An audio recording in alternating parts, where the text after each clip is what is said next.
One thing that I was talking to with a buddy of mine the other day was about like the Mitt Romney, John McCain, Obama era, right? And we talk about like George Bush had what, a 92 approval rating after 9/11. Like he was up in the high heavens. But then 2008 comes along, he's already blown it all. Uh, John McCain comes along, he fails. Mitt Romney, I think Trump was right, he choked that election. And then Trump came along, he won the 2016 election.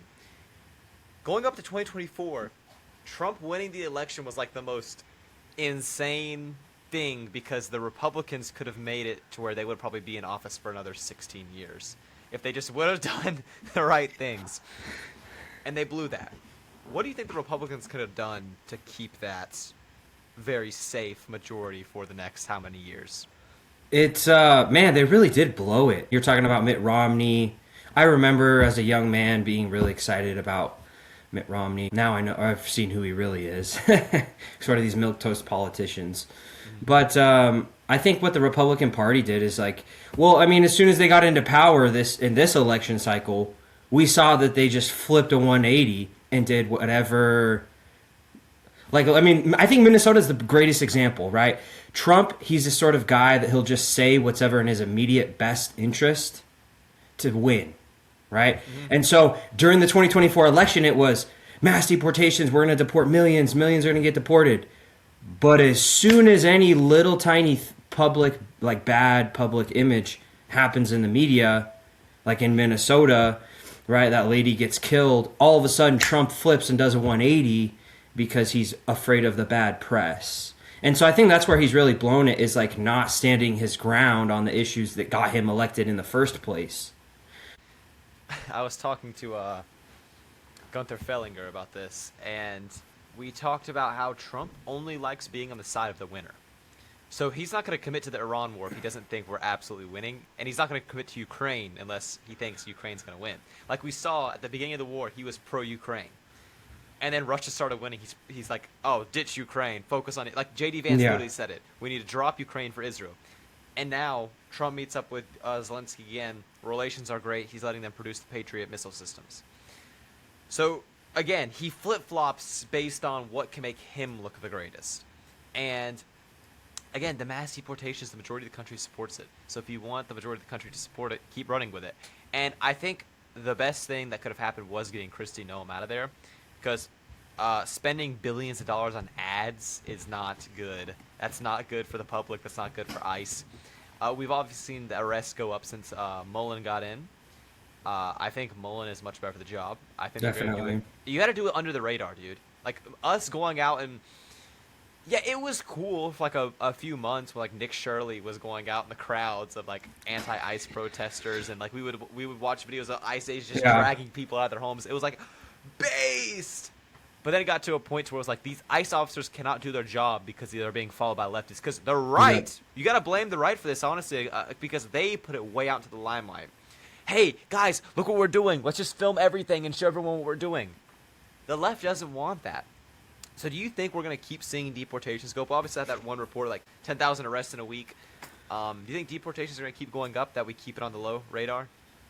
Yeah, I think you kind of highlighted the problem there, where it was like, yeah, it's so cool. It was great to see, man. I loved the hype videos. I thought it was based, like, you know, everybody did. But like you said, the problem was when you do that, then the left comes out and they get so upset. It gives them a sort of a bad guy, and then they become organized.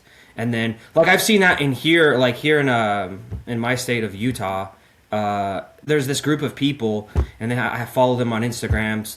They're like called Stop ICE or something, and they literally just go and like basically harass these ICE agents and go film them, like, and they're there like every week. So it's surprising how much like the left can get behind the abolish ICE kind of movement, and I think we gave them a lot of ammo to kind of hype them up with all those videos that were coming out. So, like you said, it would have been better if it would have been just not so publicized, but we actually got real numbers and we were just getting the job done. It's not about, and I think that kind of highlights a thing with Trump where he likes the publicity, he likes the to look cool, but getting the actual job done, as soon as something happens that makes him come out on the negative light, he flip-flops.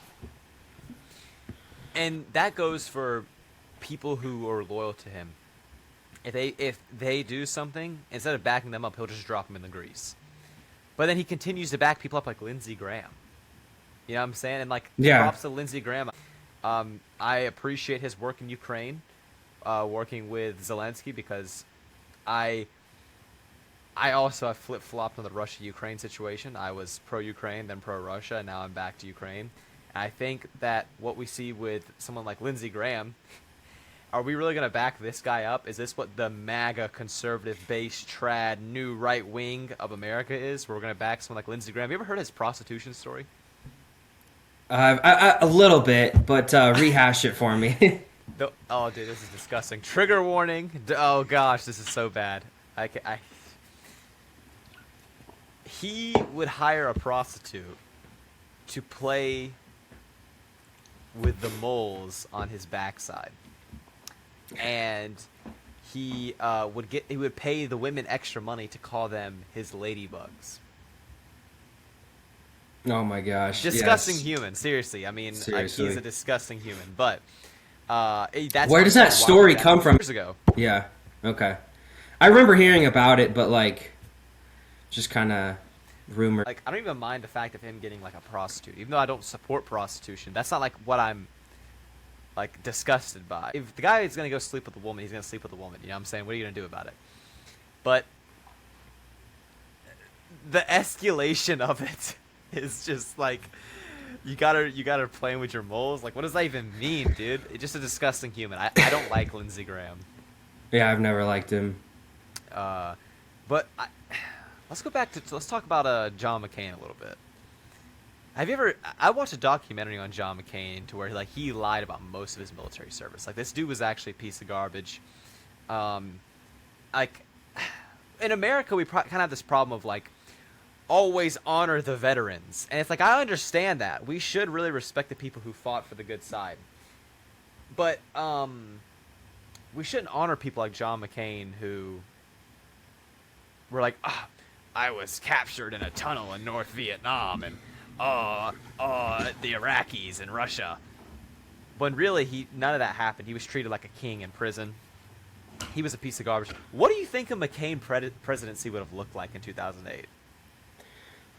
It's so interesting because you think that back then, you know, I used to think there was such a big difference between the Republicans and the Democrats. And then you start realizing, like, the similarities between, like, John McCain and Barack Obama, they're actually pretty close. Like, they're more similar than they are different. So I honestly feel like it would have looked sort of similar, just with a more Republican twist, but we would have had a lot of the same things. The same wars would have happened. A lot of different things like that would have been exactly the same, I feel like. It would have been interesting, for It sure. would have been interesting to see. I mean, I don't know. What do you think? I'm trying to figure out who we would have went to war with, honestly. Like, if he came in office, who do you think we would have went to war with first? Iran or Russia? Oh, that's a good question. Would it have? Do you think it would have escalated the whole Ukraine-Russia sooner? Or I think Ukraine would probably be in NATO by this point, if... Really? Yeah. But, like, even, like, the Romney thing, Romney completely threw that election. Like, when we look back on the Romney-Obama thing, Romney had all the momentum behind him. Obama just faced the worst midterm of, like, almost American history, right? He ate the dust. And Romney somehow threw... Do you know how Romney threw that election? I was only, like, let's see. I was, like, 5 at the time when Romney was running. So what do you think about that? I was like 12 during that election, 11, 12. Mm-hmm.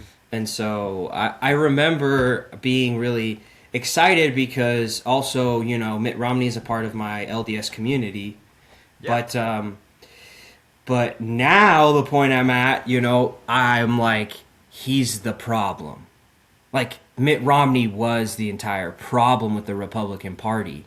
this sort of politician that I think he just threw the. It's almost like he didn't want to win. I don't know. There's something going on there. Back in 2012, Possibly. where I think there's sort of this desire to appear and to look good and to look right. Like Mitt Romney's like, oh, I'm not. I can't be racist. I can't be this. I can't be that. And so because of that, he didn't have that sort of ability to win like Trump did, because we were starting to reach a point in our politics where the Republicans could no longer play this game. It was this sort of double-sided thing where Democrats didn't have to be politically correct. They could call you white supremacists, they could call you whatever they wanted, but Republicans had to play the nice game. And I think what was going on was you had Barack Obama and Mitt Romney playing two different games there, right? Or a little bit. I don't know. I think Mitt Romney probably got cold feet because he's like, dang, a black guy's in office, I gotta win the black vote. You know what I'm saying? Yeah. That could have been what it was. But also, Mitt Romney is like everything wrong with corporations in America. Like, this guy is a very shady person. Yes. And have you ever heard of his, like, the Romney clan down in Mexico and what they do down there? I know that he has a lot of family down there because there's a lot of the like the history behind it. The Mormons created a bunch of colonies down in northern Mexico. I served my mission in South Texas, and so I met a lot of these people who are the descendants of those people, and they're like connected to the Romney family. I've heard about that, but I don't know what. Tell me a little bit more. So they had this massive compound in North Mexico, right?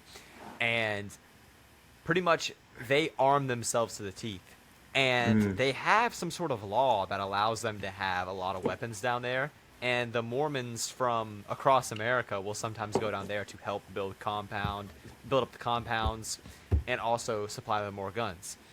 And they slay the cartels down there. Like, the Mormons absolutely crush the cartels. It's a slaughter fest. It's not even close. So when cartels try to infringe on the compound, these Mormons come out guns a-blazing and slaughter them. And as someone who is not a Mormon, I will gladly dump more guns to the Mormons down there if that means they can keep slaughtering these cartels. And I've kind of said this in the past. I want to definitely get your opinion. Is the cartels are not as strong as everyone thinks they are, like violence and militarily wise. Like, if we took the Mormons and the Texas Rangers, who are already slaughtering the cartels en masse, and just like, all right, you guys sit on the border. If they come close, shoot them. If you see them, shoot them. The cartels get wiped out. They have all the equipment, but they don't know how to use it. They're retards. That's just how it is. It depends on the cartel. Some of them are a little bit more sophisticated than others, depending which part of Mexico you're in. But there's definitely just a lot of chaos and division, and there's also some weird, like, spiritual stuff going on. I don't know if you saw with, like, Bukele down in El Salvador. These guys were literally... They sort of have this leftover cultural remnant from before the Spaniards came with the Aztecs, where they were, making these sacrifices. When I was in South Texas, that worshipped Santísima Muerte. So, like, there's sort of this, like, Saint Death. Mm-hmm. So there's sort of this worship culture of death that's among the cartels, but they're definitely not as organized as like you said. Like the Mormons down there, or like Border Patrol or anybody on the border. I spent a lot of time down there, so got to see it a little bit. Something important about that is the fact that they're white. The cartels were created by the CIA, so I think that's a big reason why they can become more put together. They have a lot of motive. The country's a hellhole. I mean, what are you gonna do if you're living in a hellhole country and some guy says, "Hey, you bring this bag of rock across the border, you'll get this much money." But at the same time, expect the consequences of your actions. And I wish Trump would stop being such a pansy and start launching drone strikes on him already. Mexico's not gonna do nothing. Shine bomb with her freaking hook nose that I could pull you in from. You don't do that, Trump. Don't do that. what are you going to do? What are the Mexicans going to do? What are they going to do? Because I mean- guess what? Give us the excuse to deport more of you people. They come attack us, that's gonna not end well for them. You know, it's funny. 99% Catholic Christian country, they end up with a president that wears a tiny hat. Well, yeah, she doesn't wear one, but she's a tiny hat. It's just funny how that works. 36 people got assassinated during the election cycle before she came into power. Yeah, that's a good point. Also, the fact that it's a 99% Catholic country, but the ones who come over here, they make up the highest rate of child touching. So these people, as holy and Christian as these Republicans like to say, well, I'm fine with immigrants coming here as long as they're Christian. I'm actually not. Thank you very much, because we've already tried that with Mexico, and now they're the highest rate of kid dealers in the country. So let's pass on that. Yeah, people don't know this, but they were peddling kids across the border during the Biden administration, and they were working hand in hand. So the Biden administration was helping to fund NGOs in Central and South America. They would start in the Darien Pass down there, and then they would get like maps, and then they would have water, and they would have these organizations set up to help the migrants get from there go all the way up through the border. And before you cross into the United States, you have to pay a fee to the cartels, which could range, from what I've heard, anywhere from $3,000 to $9,000. Okay, and when I spent some time in South Texas, I knew some Border Patrol agents, ICE agents. I knew a lot of illegals too. So I got to kind of see the situation firsthand. You know, and I agree with you. I think people are like, oh, we can just they're just Christian, whatever. We can just, let them across the border. No, dude, they're committing all these crimes. The first act that they commit when they come to our country is to break our laws. They know what they're doing is wrong. Thing to do. Well, they're so Christian, right? Paul is very clear, like, hey, follow the law of the land. Thanks, appreciate that. Yeah, but here's what they say. Oh, well, it says we need to love strangers. We need to love foreigners. So because we need to love foreigners in the Bible, we got to let ourselves be invaded. We have to let them in. We have to let tens of millions in, right? Dead argument. Yeah, I have all these freaking retards now commenting on my... Like, I'm telling you, it makes me laugh when people who are converting traditional forms of Christianity, who are like, lies anymore. I'm converting, because, like, as an Orthodox Christian, right? They convert to... Eastern Orthodoxy or Catholicism, and then they sit there and say, well, that's not Christ-like. You gotta love your neighbor. My neighbor is not a Haitian migrant. That's someone to be like, well, your neighbor's actually your neighbor. That doesn't even make any freaking sense. My neighbor is my tribesman. Thank you very much. And also, it's always like, we have to take care of these people now that they're here. That's not like, we can't. That's not Christ to just kick them out. It's retarded to keep them here when they're committing crimes. They're a leech on our society. And also, we're putting people first before our own tribe. Again, why are we doing that? Why would we keep these people here to take care of them? We are missing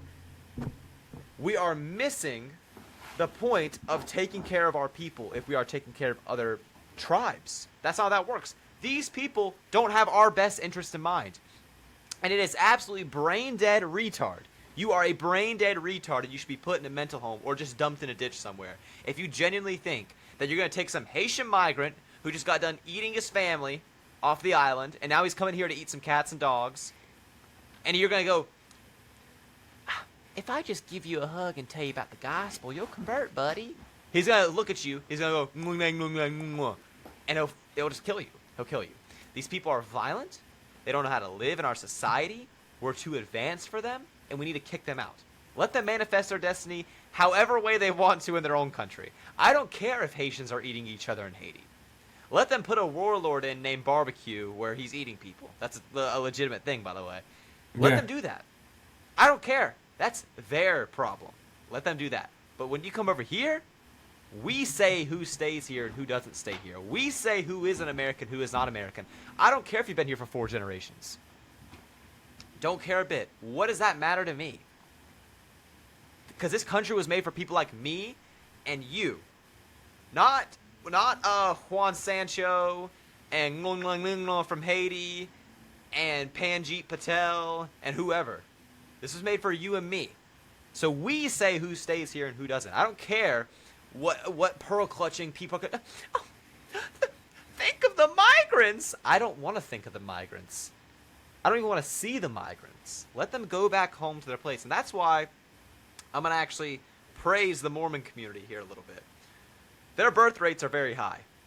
All right? Like, my friends get pissed off at me when I say this, who are like Orthodox or Catholic or Protestant. Mormons are keeping our white birth rates up. What can we learn? How do you guys keep your birth rates so high? What is it about the Mormon community where your birth rates are always just... I feel like it's we have a very tight knit community, and part of our doctrine is we believe that there are three heavens essentially, and to attain to the highest level kingdom of heaven, that you have to get married essentially. So I feel like that's kind of the reason there's such a big emphasis on it in our community, and that's why the birth rates are higher amongst us. They've actually been declining as well in recent years, even among our community, but that's just a general trend that's been happening in the entire United States. Although I have seen some statistics suggesting that the white birth rate is starting to make a comeback, Yes. which is what I hope.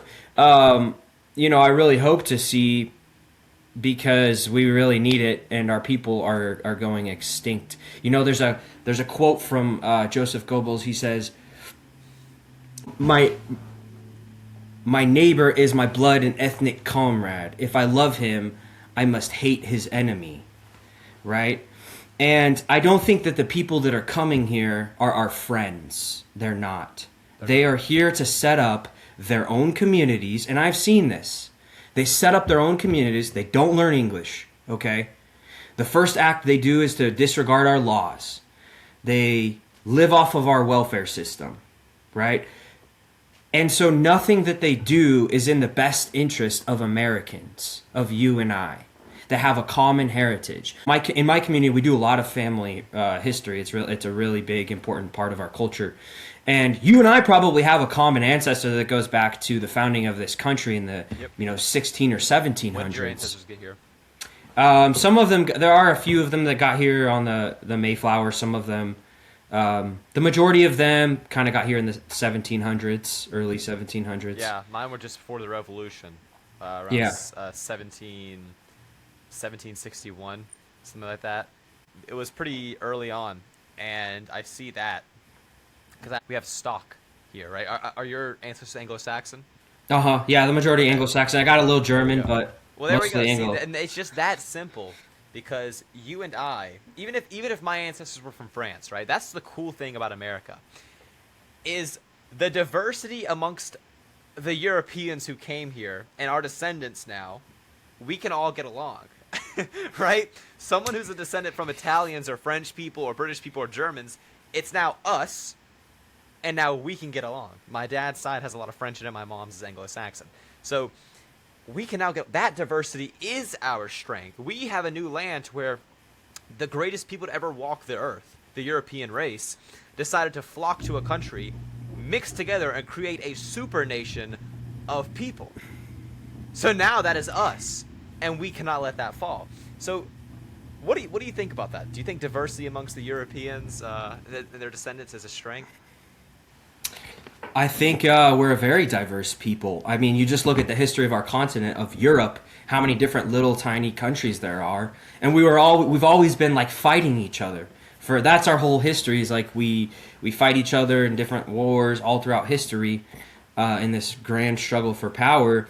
And then you see with America and the Revolutionary War, you see the rise of the greatest nation that's ever existed on the face of the planet. But we're at a point where if our people don't wake up, we're going extinct. Mm-hmm. And so any young white man out there, get involved, right? Because we are Americans. We are the ethnic Americans. Being an American is an ethnicity. That's going to be very controversial and offensive. Most of the people in my community, they call me racist. They hate me because there's this sort of universal Christian doctrine that that's sort of false, I think, This idea that, and it's only against white people, that you can't have any pride in your heritage, that you can't, uh, Yep. that you can't believe in that, that you can't want to protect that. And so because I try to protect, I feel like I have more in common with you a lot of times than I do a Mexican member of my church. Now, I love all of the members of my community, of my church, right? And I'll always stand up for their rights, but I also want to protect my own country because that is a heritage that goes far beyond time. Exactly. Right? It's in my blood. Exactly. And again, people always take it so wrong. I've never used the word white supremacy. I've never said like, "Oh, I want white supremacy. I'm a white supremacist." I've never said that. Yeah, me neither. But people always jump towards that, and they use the word hate too. You hate these people. I never said anything about hating these people. Actually, what I said earlier was the most loving thing for these people. You go back to your own country and manifest your destiny there, because you cannot manifest your destiny in a country that was not made for you. It doesn't work that way. How are we gonna come from a country of hell, Haiti? We should nuke it. Not really. I'm just joking. But people come here from Haiti, and they expect to prosper forever just because they can live off of welfare? No. It's our job to manifest our destiny in our nation, and they can go back to their nation and manifest destiny. But, quick little sponsor plug. B-Town Brims makes great hats. Pro-white businesses. Yeah, we gotta keep them up. He made these great hats for me. Richardson's, very high quality, very comfortable. Go get you one, support a pro-white business. Christopher. What do we do about the J influence in our country? Oh man, this is such a hard one. I don't know. What I've learned is the first thing we have to do is inform people, because our entire society has been being brainwashed by the Zio psyops that have been going on since post-World War II consensus. And this post-World War II consensus is that anytime any white European person has any pride in their nation or has any sense of nationalism, that they are akin to Adolf Hitler and they want to now kill all Jays. That's sort of the implication that always gets put.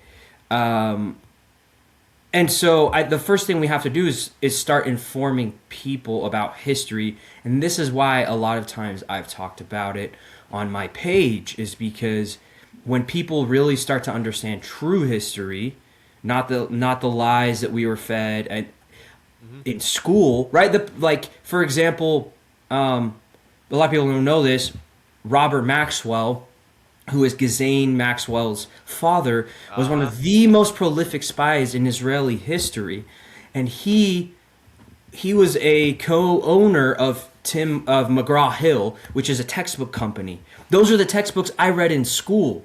So we have this foreign influence in America, which has been trying to tell us our history and reshape the way we think, and it's pushed a lot of anti-American, anti-white ideas down our throat. So when you break down sort of the false ideas that have been told through the World War II narrative, that's when I've noticed that a lot of people start to really wake up. And what do those textbooks push us? For someone who has always lived in the South, those textbooks tell us that the Civil War was about slavery. It wasn't, retard. Do your research.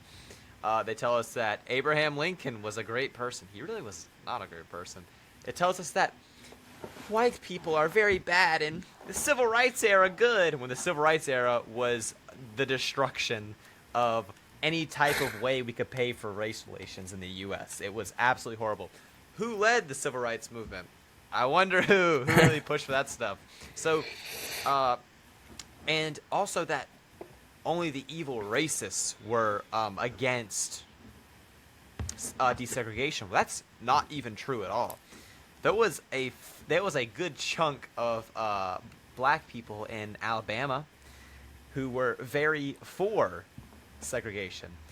George Wallace, who ran for governor a little bit after desegregation, won the majority of the black vote. After all the black people in Alabama were registered to vote, after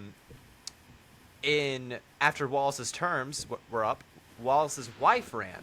She was also pro-segregation. She won upwards of 60 to 70% of the black vote in Alabama. Wallace ran for president and won 4 states. Is this a democracy? Are we living in freedom if the people cannot speak for themselves? And it may be a harsh thing to say, sure, we want full segregation. But if that is what the majority wants, then it is the government's job to serve that people. It is the government's job to serve the people no matter what their demand is. If the people say, we want segregation, you give them that. If the people say, we don't want our food to be sprayed anymore and be poisoned, you give them that. If the people say, we want closed borders, you give them that. If the majority says it, you give that to them. If the majority says we don't want any more J influence in our politics, you give them that. And we live in this democracy, but we never get what we want. We never get that. Or if it is, it's a little watered down. Well, you know, we can do deportations, but the hotel workers and the farmers who are getting underpaid and their kids are working on marijuana plants out in California, they can stay. Who else is going to do the work? First of all, stop raising the minimum wage. That's number one. Stop freaking raising the minimum wage. Number two, how about we talk about who did it before? It was the low class. Maybe if you abolished welfare and stopped making people so reliant on the government and assistance, you would get more people to do these jobs. I mean, if that's your only option besides starving, people will wake up and do it. And you know what? If people get lazy and they die because of their slothfulness and starvation, that is their fault, and that's not my problem. I got my own problems to solve. You know what's interesting is a lot of what I say is the left opens up the borders, but then a lot of people who are Republicans, they end up hiring all those illegals that come here because they want the labor. They want the slave wage labor. And so they're feeding into this need for the mass migration and the ethnic replacement of our people. And they do this because they care more about their own self-interests, right? And they treat, I'm so sick of people treating my country like it's just an economic zone. Yes. Where they can just make money. I don't care if it's going to be more expensive for you to build something. I don't care about your damn money. I can't afford a home right now. It's $500,000 or more, right? I want my country back. I want my people back. I want our interests to be served. I don't care about the interests of foreign invaders who hopped the border 5 years ago, 2 years ago, whatever. And so that's the argument I get sick of hearing from even people on the right, because they'll try to justify this with, oh, well, you know, oh, we can let the farm workers stay. Stupid excuses. It's just these excuses. And then they're allowing all these people that came here to stay, which is basically saying they're greenlighting what happened. And then I did want to touch a little bit on the civil rights, what you were talking with the civil rights movement. And there's a guy named Chato Jackson, and if you guys don't follow him, I highly recommend following his stuff. He's a Black foundational American, I believe, and he's a Christian, and he's done a lot of good work exposing the connection between the communists, the communistic Jays, and like Martin Luther King Jr. and all of the leaders of the civil rights movement. These people literally received training from communists, and they were pushing all of the division, and they were pushing all of these things. And you know what's interesting? You had a man named George Lincoln Rockwell. He was the leader. He was the leader of the American Nazi Party. And then you had Malcolm X. And it would seemingly be, you would think these guys were completely opposites, but there was a time where George Lincoln Rockwell actually attended many of the speeches of Malcolm X, and they were trying to work together towards some similar ends. They both believed that segregation was actually the only real option that would work. And I think we've tried this multicultural experiment, and it has completely failed. And that's why we see so much division within our nation, is because multiculturalism doesn't work. And the very idea of where it comes from actually comes from a Jewish man who coined the term melting pot in the beginning, and pushed this idea to the masses that anybody can be an American. And the reality is, I know Mexicans that have been here for generations, and they're more loyal to Mexico than they are to the United States of America. And don't you ever forget, American, that we fought a war against Mexico. Don't you forget the Alamo. Don't you forget, because now these people are here to push their own interests and their own agenda. And I have no hate in my heart for any other group of people. I don't. But we have to protect our interests and our people, because if we don't do it, no one else will. Yeah, I completely agree. There was a buddy of mine who told me that he was riding down the road on 4th of July, and there was some guy flying a Mexican flag on his truck. These people don't care. They're going to do it in front of your face because people are so weak. But you know what you do? You roll down your window.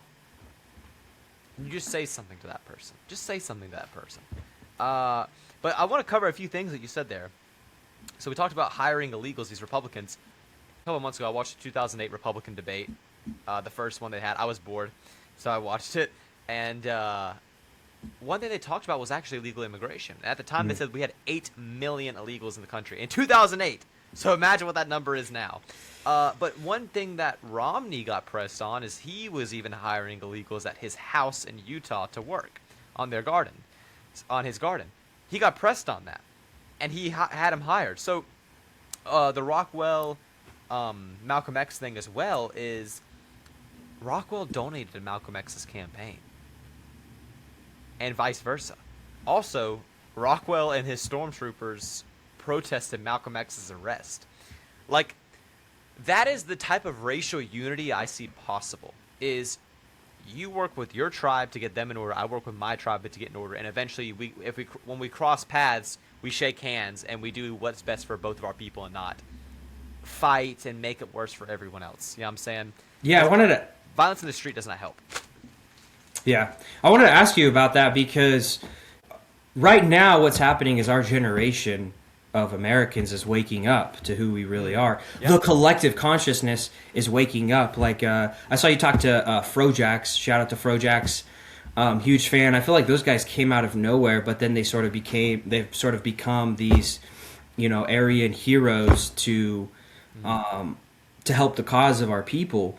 And so I wanted to ask you, I guess, how do you see things happening with the racial tensions in our country? Because obviously multiculturalism is not working. I'm trying to understand what scenario could happen. We need to collectivize with our tribe. And then, Black America needs to collectivize and work their own stuff out. They're never going to change until a leader is from their own ranks finally wakes them up. Before the civil rights movement, blacks were a lot more Christian, Yep. And then now they've gone from belief in God to a belief in government. So how do you see things happening? Do you think we'll reach a point where people are going to want segregation? Or do you think, what's going to happen? Because a big thing Frojax talks about is total remigration. So I guess, what are your thoughts on total remigration and then segregation? So, do I think eventually all the races are going to want that? Not the Indians. We're going to have to deport all the Indians. They're not going to listen to that. We're going to have to deport them. Because, again, we're their main money source. Yes. They're owning the gas stations. It's crazy. We give them money, and then they just buy us out of our own businesses. Yeah. We're selling out our country to them. Yeah, so they'll have to all go. I think we'll have to send all the South America. Listen, I've said this plan many times. My plan would be push everybody. It's like, you ever see that Family Guy meme where they're holding up the card and it's like the shades of colors? Hold up that card, push everyone who's on the lower side past the Panama Canal. Bring all the Argentinians and the white Chileans, Uruguayans, the South Brazilians up to there. Let them hibernate there and speak their Spanish language. And then the same thing with the majority white Spaniard Cubans, right? Because there's a lot of them here in Florida. Yeah. And that's the thing with remigration that gets hairy, is it's gonna come down to, we're gonna have to go off of one guy's definition of who is white and who's not. Because you have some retards out there who are like, "Sir, Italians aren't actually white." It's like, sir, kill yourself. So I believe Italians are white. I believe that Spaniards are white. I think Portuguese people are white too, which people are going to get super pissed off, but that's how I think. So when I see the Cubans who come here to Florida, who are literally as white as you and I, dude, yes. Seriously. Yeah. I have a friend, she escaped Cuba, and she's as white as you or I. Her heritage is probably mostly Spanish. Yeah. Those people, they perfectly assimilate. She's an immigrant and she loves America and is like, she's basically been started political organizations to against communism and like she loves America more than a lot of people that grew up here. And she's Yeah. but I also noticed that's an interesting thing. She's white Cuban, you know.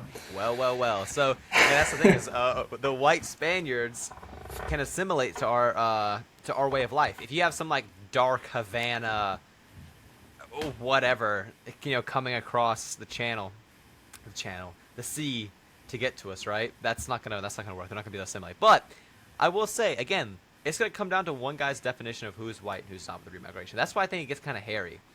Is someone with a cabinet, right? There's not gonna be just like a one-man dictatorship. Everyone's gonna have to have a cabinet. So who is going to be influenced by who? Who's going to say what about who is white? Because again, I've already stated who I think is white. I think the white Cubans, who like especially like my buddies, they don't censor themselves. That's the problem. Like I tell them they have to censor themselves a little bit. Like if I could never have them on this panel because I would have to edit out 90% of it because what they said and the gestures that they use. So.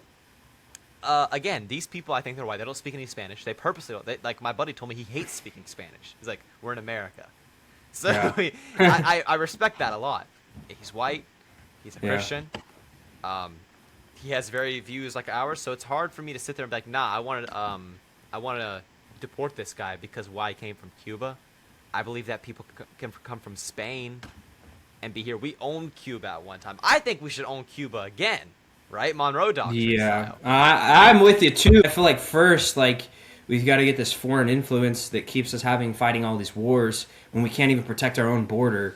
For a time, I wanted to join. I wanted to join like the military, or wanted to join the border patrol or something. But bro, when I was down there on the border, like I just saw that they've basically just made these guys become pawns to the Biden administration, and they became the facilitators to bring these people in. Because under the Biden administration, you could just claim asylum.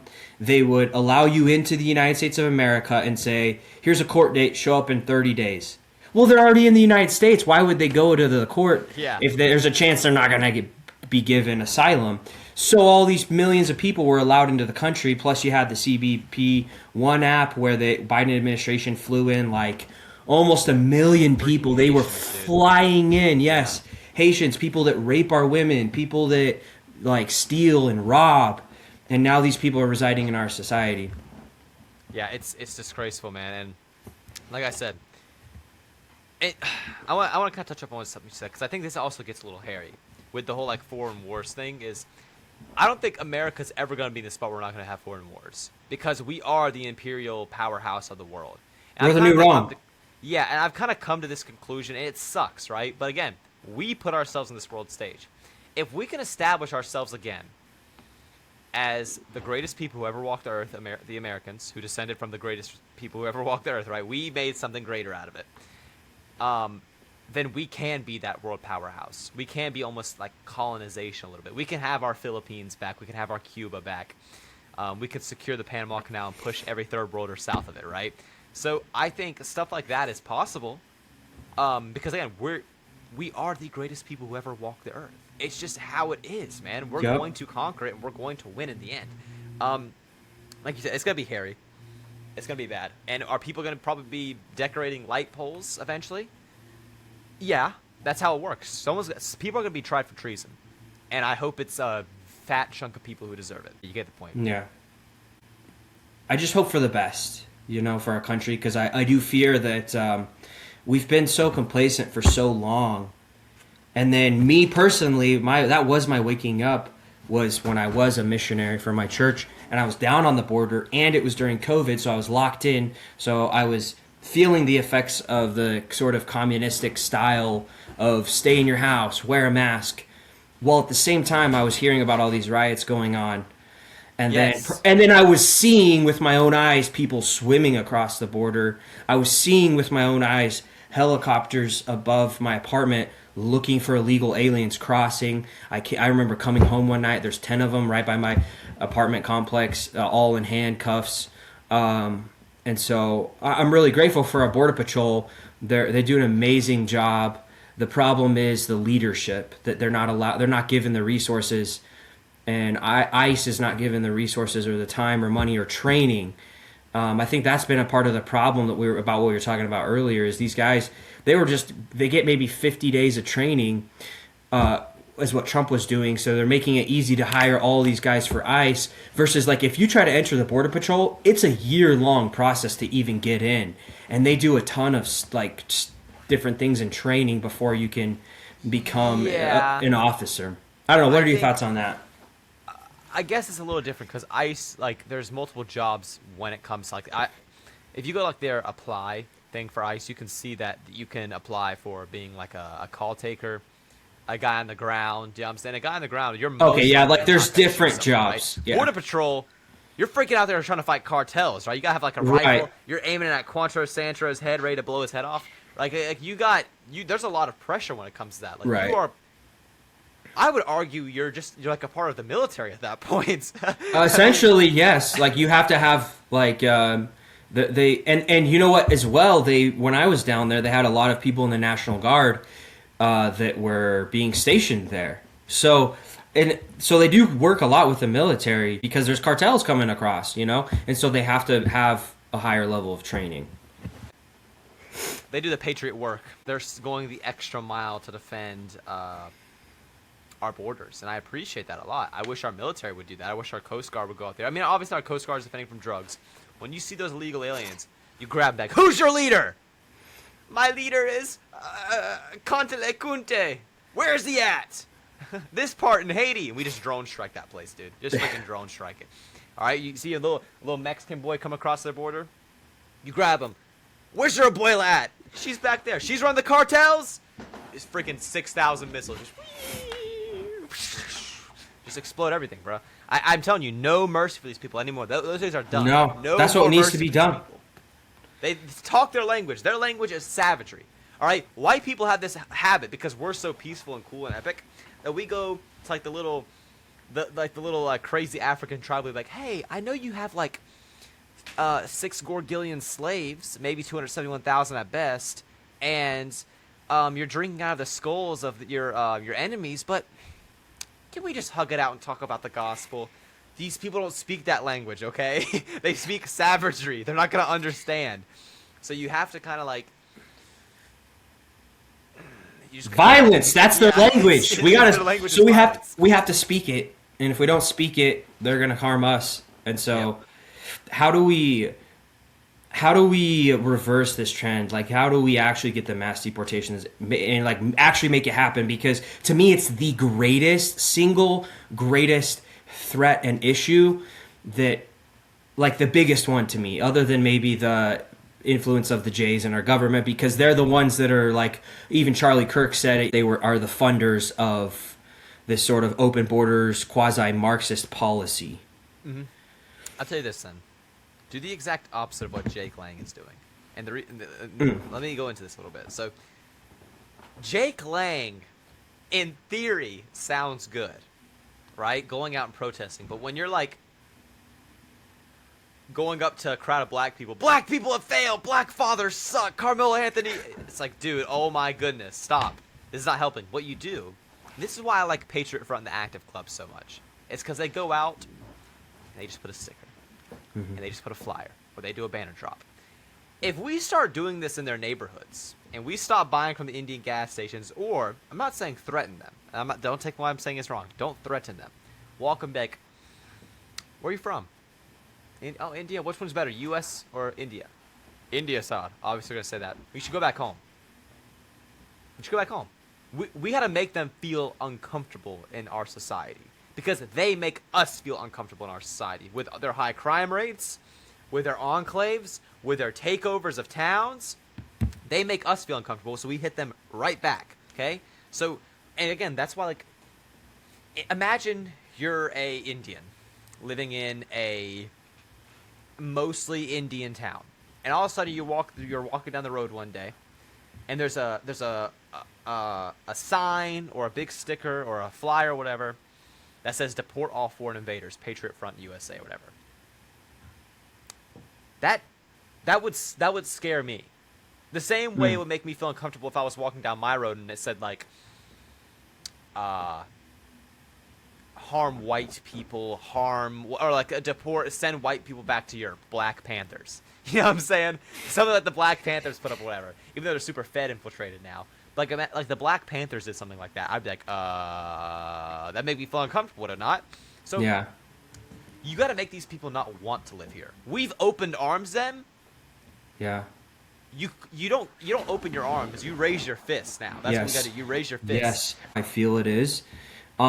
Because we send missionaries all around the world, and we go to different countries, and we serve these people, these foreign peoples all around the world. And so my church, it used to be very much based here in the United States up until about the 80s when we started becoming more of a global church, and now we have more members that reside outside of the United States than we do on the inside. But for the majority of our history, we were, majority members here in the United States. So the effect it has had culturally on my people is that now we feel like people feel like they have to be inclusive of every person that comes here, no matter what. Doesn't matter if they're illegal. Doesn't matter. Oh, we need to be like Jesus. Jesus accepted the stranger. Which that is even a false interpretation. Yeah. Yeah.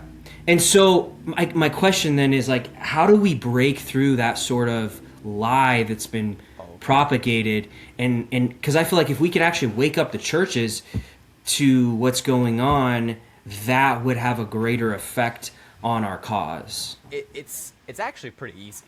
And I'll tell you why. It's easy amongst our groups. Eastern Orthodox. Okay, let's see how the Eastern Orthodox countries act. Greece runs over migrant boats with their Coast Guard. Poland, Catholic country, defends their borders with guns, right? Romania defends their borders very well. Serbia defends their borders very well. Bulgaria, they try their hardest. They're a very poor country. But what did Mormons? What did the old Mormons think of the foreigners? Okay, it's everybody's interpretation. That's why I say these people who are like, Jesus and the Samaritan, accept the stranger, love the foreigner. That is your interpretation of that. So please tell me why your interpretation means so much. Why your interpretation is right when it comes to the story of the Samaritan.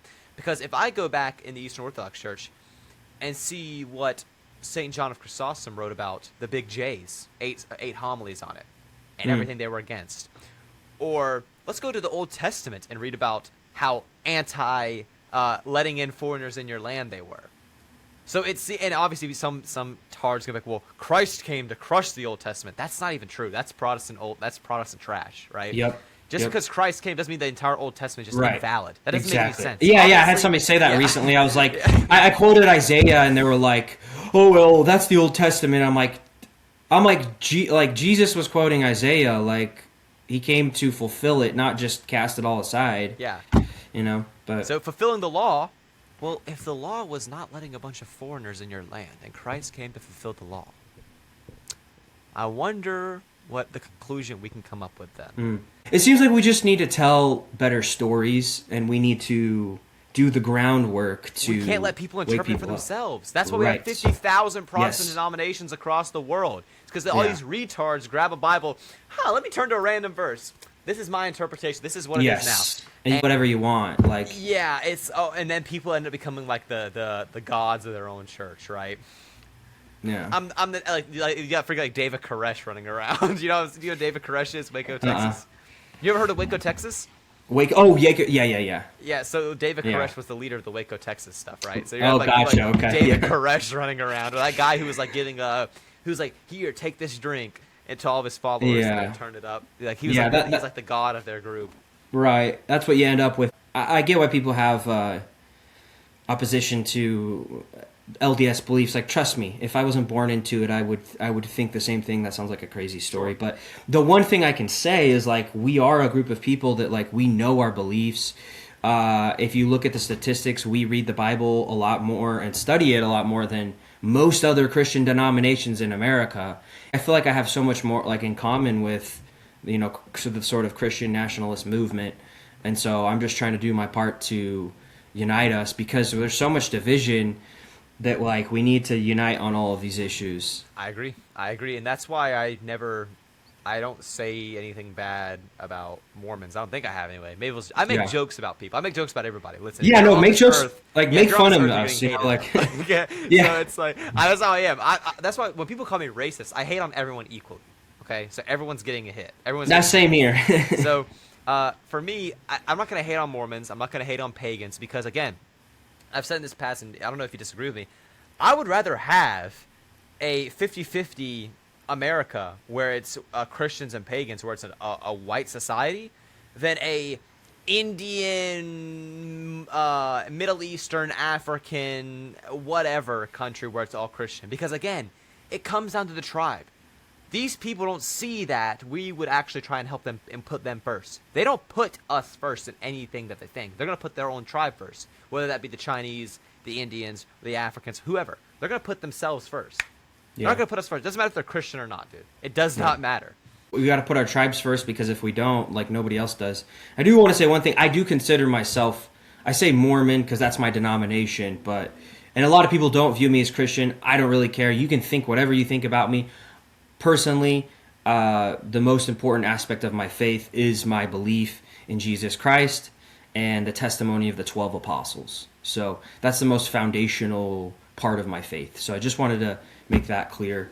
But yeah, I agree with you, man. I would rather live in a society that's like just majority my tribe, you know, white people That's than. okay with me. But maybe they have slightly different religious beliefs, or they're more pagan or whatever, because there is something there. There's something there, and this whole idea. It's only within the last 80 years that racial blindness, like, oh, I'm colorblind. Well, that doesn't help anybody. That you're just They're ignoring not. reality. They're not. Leftists are some of the most racist people there are. Yeah, calling the ICE agents the N-word. You saw that where they were calling Yeah. the ICE agents hard R? That's crazy. And Yeah. like, one thing too is these Christians who sit there and they're like super weak and universal, saying we need to let in these people, and because I don't like the laws of this nation, or like these laws are antichrist. Paul tells us to follow the law of the land. I'm sorry, your interpretation of the Bible doesn't add up with that, but if Paul tells us to follow the laws of the land, and these people are good people, like they use the story of Samaritan. If the Samaritan was such a good Christian person, he should probably follow the law of the land. Why is he a criminal right now? Why is he actively a criminal? Every day he stays here, he's more and more of a criminal. You're taking the Samaritan, a guy who was actually a good human, did things right, versus an illegal alien who the first thing he did in this country was by breaking the law. And by the way, a are lot we of those talking people, about here? right? Exactly. And by the way, a lot of those people that cross illegally, like they're paying the cartel thousands of dollars to cross. So, literally under the Biden administration, because it's thousands of dollars and it was millions of people. When you do the math, we helped create a system. The Biden administration did that enriched the cartels in Mexico with hundreds of billions of dollars. Right? And then they would get here, and then a lot of these kids would get trafficked across the border. And I remember seeing a statistic where they literally allowed like over 400,000 criminals into the United States knowing they were criminals. Between the two parties there's sort of two plans. One plan is to ethnically replace all Americans and to bring in all of these foreigners, right? So that they can continually increase their power. And the other plan is sort of the opposite of that. But they're both, two wings of the same bird, controlled by the same head, and that's why we never get anything actually done on the right side. No, I agree. I agree. The right is becoming complacent, and again, I am more against legal immigration than I am illegal, because again, we can deport the illegals all day long. Right. But when Oh, I'm people are with here- you. When these people, these H-1B visa Indians, are much more of a threat than Jose on the side of the road, like selling aqua fresca or something like that. You know what I'm saying? Like I can deport him all day long. If Carlos is down the road making me a taco or an enchilada, right? Okay, cool. I will take here. Thank you for your enchilada. I'm going to eat this enchilada while your family screams and cries and the ICE agents are ripping you and deporting you and your entire family. Thank you very much. I'm going to eat this enchilada. I'm going to get the good glass of horchata that you also gave me. I'm going to enjoy this food. Thank you for the recipes, Carlos. I appreciate that very much. So now I can make these without having you here being a leech on my society. Thank you very much. Find you. So you can find me on Instagram. I'm Christopher Lee or Nauvoo Legion. That's my other page. That's the podcast I run on YouTube. So you can catch me on there. If you guys have any other questions, please let me know. Send me a message. I try to get back to everybody. Glad to just be a part of this fight with you, man.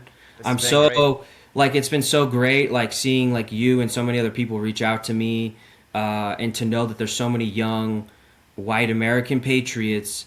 I feel like that's kind of redundant to say white and American because they are the same thing, but Yeah, you have to kind of explain it to people because people no longer understand history. Of course. But yeah, man, thanks for doing this. Keep up what you're doing. Like, eventually we will win. You know what? Total Aryan victory, man. Total Aryan victory is imminent. It's inevitable. Like, our people don't lose, man. It's just how it is. So, everyone, thank you for watching. Please go follow Christopher on everything. Go check out B-Town Brims to support a pro-white business. And I will catch you guys all in the next one. Thank you.